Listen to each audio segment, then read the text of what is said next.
doing well? All right, my name is three-time Jeopardy champion Wes Hazard, and I'm very happy to be with you. We're going to have a lot of fun. I'm going to do a presentation about a Christmas classic. Projector, tech guy, can we get a round of applause? Working hard on that.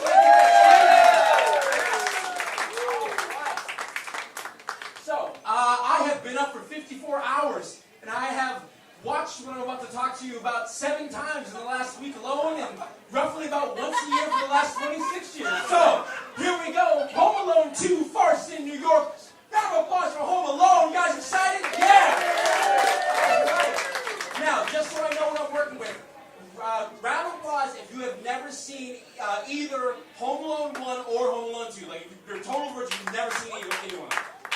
Exactly, because they're fucking American classics, alright? Yeah, alright, so, I'm just going to get into it. This presentation is about Home Alone 2. I'm kind of off the rails. Again, I'm on some illegal stimulants from India I bought with Bitcoin, but we're going to have a good time. So here we go. What you need to know about Home Alone 2, if you're one of the people you've seen Home Alone 1, but you haven't seen 2, don't worry about it. It is essentially a remake. Yes. All right. So it's not really a sequel. They were originally going to call it Alone Again, but director Christopher Columbus was like, you know what? I want people to think this is a sequel and not straight up a remake because we made a shit ton of money 2 years ago. Let's do it. So it's actually pretty much the same movie. Why do I say that? A couple different reasons. 2 families. Many reasons. In both films, the 2 families went to go on a big Christmas trip. The night before the departure, Kevin ruins everything. The first one by knocking over a bunch of milk on the pizza, the second one by ruining a Christmas magic. And wishes to separate from his family. And an alarm clock malfunction leads to a frantic scramble to the airport. Through some misunderstanding, which is really weird and contrived, but we'll roll with it because it's a movie, that Kevin is left alone. Kevin is initially thrilled by this, really enjoying his time alone as a kid. But we meet an ominous stranger who will become a crucial ally, but only after having a lengthy heart-to-heart with a child. In the first one, it's old man, whatever his name is, with the shovel. The second one, it's pigeon lady. We'll get to her later. All right, yeah. The wet, sticky bandits are on the scene. Hilarious booby trap, obstacle course are main thing in the movie. Mom alone finds Kevin on Christmas, and it ends with a final, you're in trouble, Kevin laugh line. The first one being, Kevin, what did you do to my room? The second one, you spent $967 on room service. That completely beat. All right, here we go. Now, the only major difference with the first and the second one is budget and locations.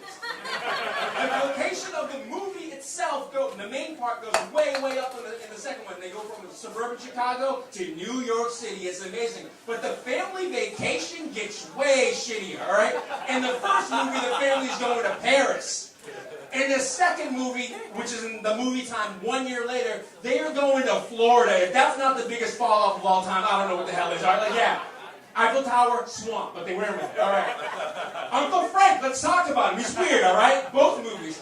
This is a direct quote from that Kevin says Uncle Frank told him. He says that if I walked in there, meaning the shower, to go grab his tie, and I saw him naked, I grew up never feeling like a real man. A grown man said that to a 10-year-old boy, his nephew. It's weird, all right? And then he did walk him in the shower, and it's a very confusing scene because there's a lot of glee in Macaulay Culkin's eyes as he records his uncle with a Talkboy tape recorder. We'll get to that later on, all right? I should note, Uncle Frank, very weird character. Here's his first introduction in Home Alone 2, Lost in New York, the novel, which I have read. All right,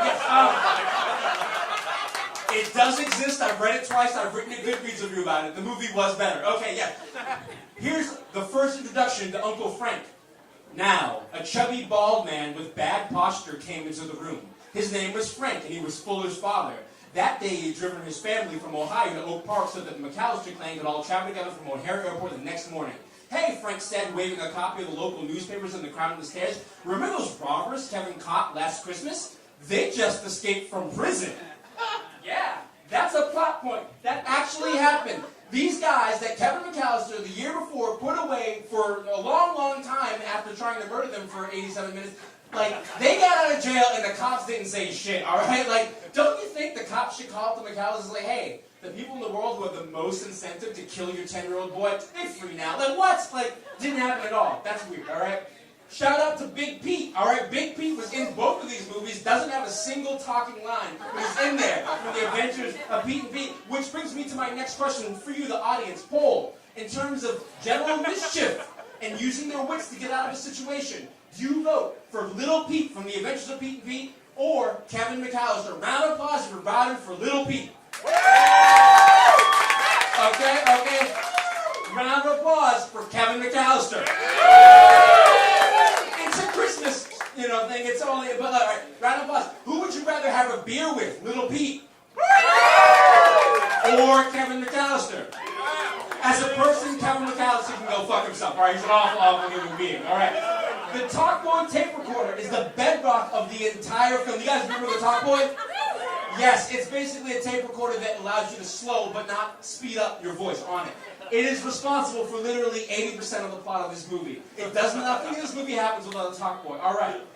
Reasons for being separated from his family. All right. If he's just trying to change the batteries in the airport, that's how he gets lost. It allows Kevin to book the Park Plaza. Credit card? No problem, all right? Allows Kevin to extend the stay in the Park Plaza when suspected of, fraud because of an inflatable clown in the shower. It allows Kevin to fake a mass shooting in order to escape the Park Plaza, which happens. There's a fake mass shooting where 5 hotel employees legitimately believe that they're being shot at by a patron with a machine gun. Everybody in the hallway, this shit came up before Columbine. Everybody in the hallway is like, what's going on? Like, what? Like, run, all right? Allows Kevin to record the confessions of Harry and Marv. Now, I really wanted a Talkboy as a child. I did not get a chance to have one. Did anybody round of applause have a Talkboy back in the day? Bitch motherfuckers. All right, I wanted one for 26 years. I was like, how can I get one? Obviously, they were no longer in stock. eBay, I saw one for $650. I really couldn't justify it. But on New Jersey Craigslist, there was an ad, all right? There was an ad for Deluxe Talkboy for $99 in Rockaway, New Jersey. I currently live in Brooklyn. I'm like, that's about an hour and a half train trip. Let's take a gamble. I have never gone in my life to go pick up anything from a real life stranger off of Craigslist, all right? But I emailed this dude at 3:30 in the morning. The ad was 6 weeks old. I'm like, hey, is the Talkboy still available? Because they're going out of style. He's like, yeah, come on down. So I took a trip to New Jersey, and I was very excited because as soon as I got off the train, I saw that they have a Park Plaza in Rockaway, New Jersey, all right? It is not as fancy as the Manhattan one, but I definitely committed credit card fraud, and I'm happy to say it came in this brown paper bag. And we have right here a actual working Talkboy tape recorder, all right? Yes. I risked death in a New Jersey stranger's basement to get this shit and bring it here, all right? Not only did he not kill me, he actually gave me a ride back to the train station. Thank you, Mike. He might vote for Trump, but we talked about CBD oil. It was very nice, all right? And he said that the original Talkboy tape was in it. It came with a movie quote side and a blank side. And he said he hadn't messed with it, but he gave me the tape. He's like, I don't know what's on it, man. It might be my daughter or something, from 20 years ago. I'm like, all right, fine, whatever. So now I'm going to play for you. We'll see if it actually has anything on it. This is his Talkboy recording. Let's see. 20 years old. I'm so excited. What could this be? Wraps the lotion on its skin or else it gets the hose again.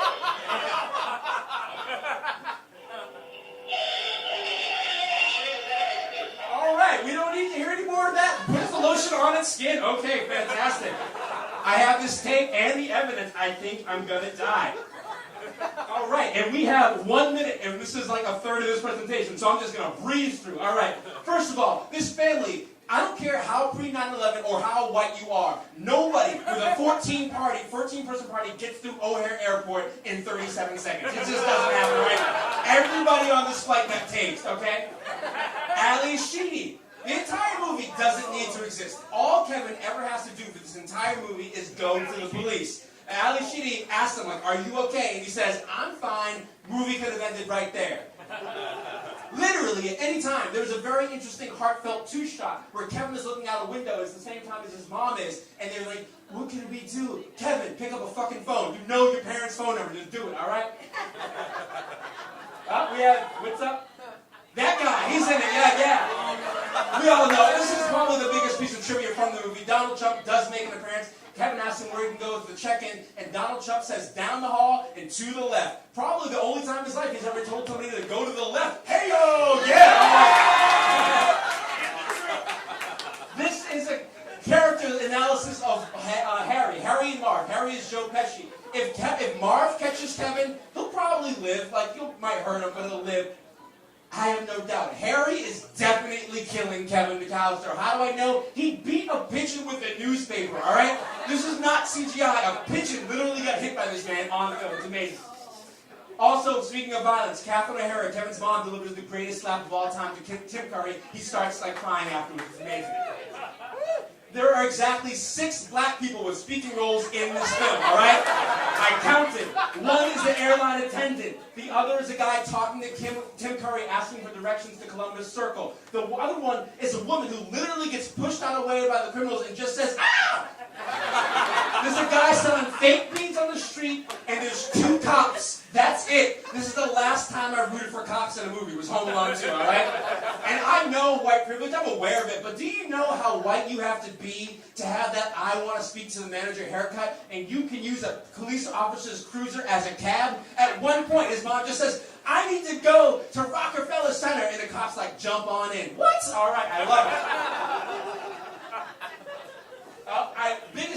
Biggest call of bullshit in the movie, fruit stripe gum. He gives Rob Schneider it for a tip. Then 24 hours later, Rob Schneider is still chewing on that same piece of fruit stripe.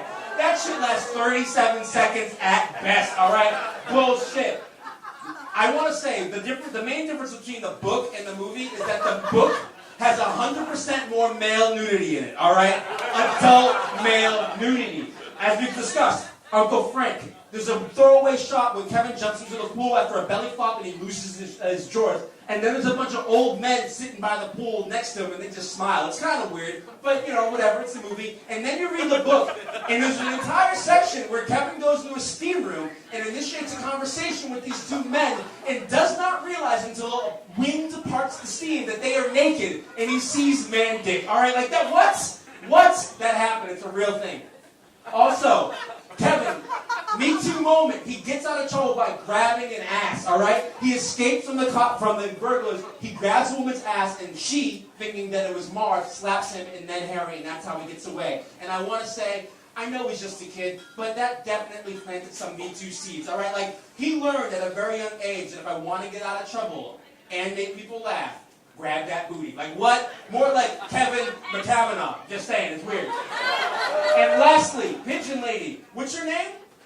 Pigeon Lady. That's her IMDb credited role is Pigeon Lady.